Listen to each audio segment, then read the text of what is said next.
Hello Romania, hey Bucharest, this is Mellow Mood and we're coming at you very soon. When? Yeah, on the 12th of February, Quantic. See you all there, get your tickets, Mañana Tour coming at you. Boom, bang, bang. Yo, this is Mellow Mood representing for Net Selector out of Romania. Yeah, it's all about do the reggae. Every time I do the reggae, you see me? Yeah. Hello, everyone.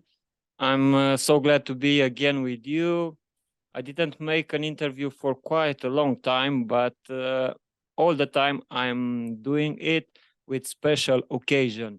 And right now it is my pleasure to have a special guest with us, one of the twins from the Mellow Mood International Reggae Band. So hello and thank you for being here with us. Hey, hello everybody, and thanks for having me. For the audience that don't know you, you are Lorenzo, right? One of the main singer and artists from the Mellow Mood reggae correct. band. Tell me, how are you today? How it was these days for you? Because I know that you already started the Mañana Tour. Yeah. I'm good, thank you. I hope you're doing well too.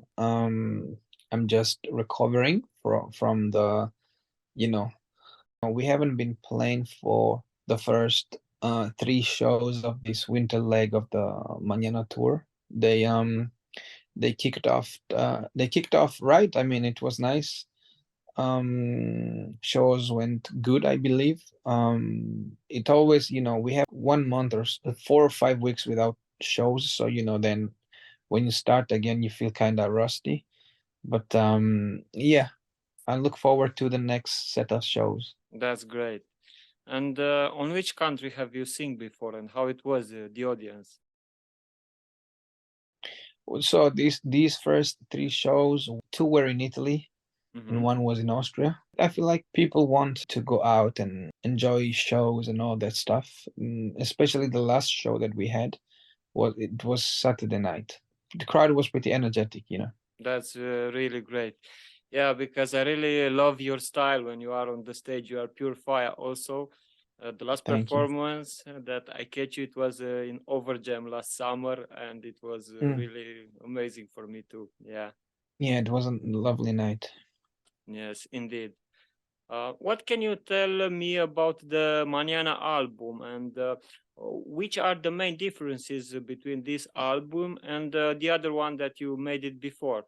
Every album is different. For example, one main difference between this one and the previous one, which was Large, is that this one has a lot of collaborations on it, while Large was just purely Mellow Mood, no collaborations. But I feel like this one is somehow a development of the other one. I feel like this one has elements from both. So the difference between the previous one, Large, and all the previous ones, it was strictly reggae music, while you could say the first 4 albums were more like a research of sound, while in Large we wanted to be reggae, you know what I'm saying? But on this one, I feel like it's an evolution of all the previous works, I feel. And I think it's so far, in terms sonically, the most solid album we have. I think it shows a lot. This is by far the most solid live set that we've had so far, and I think it's thanks to these new songs, because the new show we play a lot of the new songs from Mañana. So I think you can definitely hear the difference. Yeah, really, really nice. On this one, there are any other subgenre of reggae music that you didn't try it before? I mean, so we have one song with Conscience that's more like dancehall, and then we have another one that's called Promise, that's more like a slow R&B type of thing, I guess. Yeah. Yeah, or gospel / R&B. I wouldn't know how to describe it, but yeah, those are the 2 episodes of the album. They are slightly different from the rest of it. That's really nice, because all the time do your best and you're evolving, and you can feel it from one album to another, and the audience all the time is over there to embrace and they will love your work evolution for sure. I hope so. In life you cannot stay the same. It doesn't work like that. Things change. You change non-stop. You know what I'm saying? So music, you can't keep doing the same thing over and over again. It's not natural. You know what I'm saying? So we were very lucky in the very beginning of our musical career. People would resonate to our thing, and they still do. So we're very lucky, and hopefully they will keep doing it. Because one thing's for sure. We're gonna keep changing. The next album is gonna be something different again. So yeah. Regarding this tour, is this one will be the longest tour for you? And on which country have you didn't sing before that you have it right now on your list? I don't remember. I feel like we've already been everywhere. There are countries where we've been very long ago, like Romania, for example. Because first and last time we went there was, oh God, I think maybe 10 years ago. I don't remember. Yeah, I don't remember for sure the year, but I know it was in Bucharest and it was a skateboard contest. And yeah, it was like no, it was it was like something where in this arena where they would have like skateboards, but also other things like those extreme sports. Like the type of stuff that Red Bull would endorse. Urban festival, urban festival, yeah. That's nice. Let's talk about a little bit also about your beginning. I mean, when you started your musical career, which was your mindset? Have you think that for all the time you will sing only for the Italian audition, or you will sing for the whole world? From a work job point of view, I don't think we were really thinking, okay, this is gonna be our job in the future. I mean, yeah, that was for sure. There was our desire, but when you're young, it's like you live up on the clouds, and it's nice to stay there for a while. So we've always been singing in English, so that was also the element that I think allowed us to just go and perform all around the world, so. Yeah, and you have also a good patois accent, and you did it really right as it should be. So Thank you. Yeah, you're more than welcome also. And I just remember also when I started to playing music, and you have launched Dance in a Babylon. I mean, wow, for me it was one of the best songs that I've ever heard it on that time, and we really played a lot. And thank you. Thank you very much. You're more than welcome. How it is to be right now back on the stage after this break, and to be again with the people who loves your music? Oh, I mean, it's great, especially after 2 years of segregation. I am more motivated than I was before. Probably because I felt like I experienced how it feels when they take this thing away from me. You know what I'm saying? When they take the possibility for myself to go and do this thing. You know what I'm saying? When they took it away, it felt awful. You know what I'm saying? And so now having it back, ever since we started touring, so last year, I am enjoying it a lot more than I was before. Yeah. That's really nice.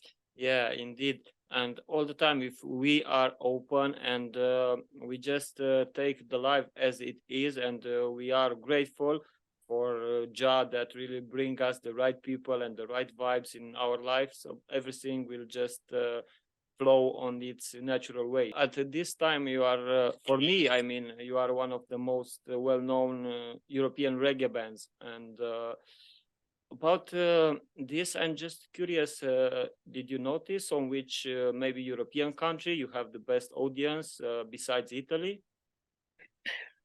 Best in terms of numbers? Yeah, and listeners and Uh, people attending I to don't concerts? I don't know. I mean, I guess it's Italy still. I don't remember honestly. I think it depends on Mm-hmm. if it's like streams or people like I don't know. I don't know, but it varies a lot. It depends. I am looking forward right now. So next week we go to the Balkans, we have Mm-hmm. the Eastern Europe part of the tour. I'm definitely looking forward to that because Mm-hmm. it's not been too long because we were in Sofia not too long ago, but going back, I'm very happy. But also like I would say my favorite part, I don't know, man. It's difficult now. I used to have a favorite, which was Portugal, but then we haven't played it there for quite some time. Now we're going back there also. Mm-hmm. So I'm looking forward to see if it's still my favorite. But it's a club show, so it might be different. Um, so I don't know. I don't know. We have a public almost everywhere around the world. Even in places where we would never suspect, Mm-hmm. Uh, right now I don't have a favorite. I like it all. Yeah, this is the best, yeah, for sure. So, since we're here, we want to play some old music, but we also want to play some new stuff. What do you think? Shall we play something that you never hear before? And in terms of the people attending to the concerts and about the vibe, I don't know, there is any differences? It's different. It's definitely Mm-hmm. different because people are different. Even though I Yeah. believe that the newer generations, regardless of where you go, they're more and more similar, which is a bit worrying for me. But Mm-hmm. for example, in Spain, people want to party. In Spain, they don't care if it's 1 o'clock or 5 at night. Yeah. They just want to, they just give it all, which is something that you don't see, e- everywhere else. Not with the same intensity, at least. So Mm-hmm. yeah, you have different crowds, or like for example, you go to Mexico. For some reason, people there have a type of adoration for artists, and Mm-hmm. so you get that type of love, which is intense, both in an amazing way, but also sometimes a bit scary. you Mm-hmm. know, you don't get it somewhere else. You know what I'm saying? So yeah, Mhm. the people are different, and it's nice to see it. Yeah, yeah, because also, as we know, also the Latin people are more on to Passionate. party and yeah, more passionate Yeah, about or this. for example, but not, now this is obvious, but like for example, I remember performing in the US for the first Mm-hmm. time. You have people who actually try to understand what you're saying. You know what I'm Mm-hmm. saying? Like they would be in the crowd listening to your lyrics. It was something that was very sudden. It was totally new for us because usually in Europe they don't necessarily understand. So yeah, That yeah. really, really nice. Yeah, because also what I have it in my mind also when I'm playing also as a DJ and also as a selector for Hmm. to try to make the people also to pay attention and the lyrics and to understand and at least after the party will be finished hopefully they will go home and they will still have something to think about it to reflect on Absolutely. themselves, yeah, and not to be only as it was when you are a teenager only for partying and going out and have fun and that's it. So it should be really more than this. Yeah, definitely. I know also the audience knows you about the opening that you have gave to the people after you have been touring to Jamaica, and I know over there you have also made some really nice collaboration with Empress Sativa and also with other amazing Jamaican Rasta artists.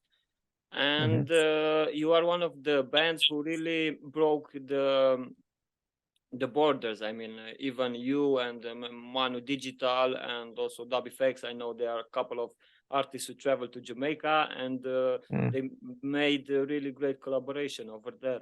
And which are the biggest free presents that you consider Jamaica give them to the humanity? Well, I would say Jamaican music, and more particularly, I would say Rasta music, because of the example that it gave. Because if you think about it, Jamaica is a very, very small island. It's as big as the region I come from in Italy. It's just like a little region, but it was able to influence the music worldwide. Yeah. And people don't most people don't really know how deeply Jamaican music influenced the development of other genres like hip hop, but not just hip hop. A lot of Jamaican uh, musicians, they are involved in the main pop musical production of the Western world, for example. Um, but in terms of the Rasta music, you have to understand, this community of outcasts, people were outcasted in their own country. They produced a music that is so powerful and that has both a spiritual but also a political message. It's a very unique thing if you think about it. And um it was able to reggae was never mainstream, but it also was, because the biggest Yeah. music star in history is Bob Marley. If you think about it, you know what I'm saying. Bob Marley is everyone knows Bob Marley, even if you don't really know the music, but you know Bob Marley. um it's just a unique it was just a unique thing. And but it's not just the fact that it's unique, it's also the fact that it was very important. If you think about, especially nowadays, the messages that music carries is just 90% of it is trash, absolute trash. Yeah. And reggae constitutes an alternative, even though even nowadays a lot of these Jamaican artists, they, you know, even the ones who do so-called, I mean reggae, yeah, they, they're not tough as they used to be. You know what I'm saying? Like they probably care more about their nice Clarks than the rest of it. But anyways, it's just an important contribution worldwide, not only for music but for culture in general. Yeah. It's because imagine a lot of times, all the rest of the music, if you think about it, when it comes from a ghetto, they would just usually ghetto is used as, it's not an excuse, but certainly a reason, like, oh, but I think I talk about, yeah, I talk about guns and violence and this and that and money because because this is music from the ghetto. Well, there's a music from the ghetto that doesn't talk about those things Yeah. in Sure. that way. You know what I'm saying? And it was once the biggest ghetto music ever. You know what I mean? So it's the precious example of reggae music and Rasta music that Jamaica gave to the rest of us. And it is to be considered, highly considered. Yeah. Yeah. Indeed. Indeed. Bob Marley, it will be, and it will rest for sure, the father of reggae music. And in February, yeah, we will celebrate his bride for one more time. Mm-hmm. It's also his month, so yeah. Yeah. Do you have also plans for going back to Jamaica? We don't have plans right now. No, the thing is we don't have time, at least Okay. for another 6 months, at least until the end of the summer. I don't think it's gonna happen unless something happens. But then it's definitely. I mean, we have to go back. Absolutely, I would say within 2024. If we don't go, then either things are going too well here, meaning we are working too much, or things are not going that well. You know what I'm saying? So Yeah. yeah. Yeah, that's great. I want to go there. I've never been, but also it's one of my Oh, dreams. Yeah, yeah. You should go. You should go. yeah. I don't know how much reggae you can find right now if you go to Jamaica. Mhm. It's probably less than what you would expect. It was less even when I went there years ago. But when you find it, then you understand it there. You truly do. But I wish reggae nothing but the best. I really do. It's an amazing form of expression. It's an amazing form of art. It's such a great music. You know, and even if reggae would stop existing, meaning people just stop playing it, it's such a young music, but it's so wise that you can still find records for the rest of your life, and you can listen to it forever because it's so rich in it's just such a beautiful music, so many beautiful songs. Even if it died today, Yeah. it wouldn't be, you know, obviously it's not what I wish, obviously, I don't think it's going to happen. I think the problem right now, you see, the problem right now is that you only have a very few new upcoming reggae artists, because most of the artists from Jamaica right now, that they're not really reggae, you know what I'm saying? And I'm not saying this to judge, but it's like, it's just a fact, and you have to understand that to keep a music alive, you have to play it. Yeah. But like I said, even if we stop playing it for 30-50 years, a kid in 50 years might, for an accident, find a, I don't know, Dennis Brown record and fall in love with it and start all over again. You know what I'm saying? So we'll see. Yeah, indeed. I'm sure for me, as far as I can feel it, this music, it won't have no end for me. Yeah. It speaks the language of the souls for each and everyone. So. Right now, do you have one message for the Romanian reggae massive and people who will waiting for you at the biggest concert that will be from Romania on 12th of February in Quantic? Yeah, Quantic Pop. Well, all I can say is come over, and let's just have a great show all together, because we need you all to do a good show, because it's really, we do our best, but it's our job, but it's really up to the crowd, you know, to make this show great. So just come over. We look forward to seeing you, because we haven't seen you guys in such a long time. It's been years and years. So we're very excited. Just come forward and you know, yeah, let's have a great reggae night. Yes, indeed. Let's have a special celebration, because also here in Romania we didn't have a reggae concert live band. I guess before the pandemic, and people also should understand that even the artists and even the clubs and even the producer, everyone needs to have their support. And if you really love this music, just come over. You should at least support it, pay a ticket, but that was, it will be very worthy for this industry, and also for the reggae music to go on and on the future, to make more concerts and to have more festivals and reasons for celebrating. So thank you very much for having the time with us, and wish you a good rest. And I can't wait to meet us again in Romania, and we're gonna make a great night ahead. Absolutely. See you on that night. Yeah. Yes, thank you for sure. You're more than welcome. Say hello to your brother also, and all the team, and Fulvio and everyone. And of course, we will meet soon. All right. Thank you, brother. Thank Talk you soon. also. Bye. Yes. Thanks. Have a good day. Thank you. Bye. Bless.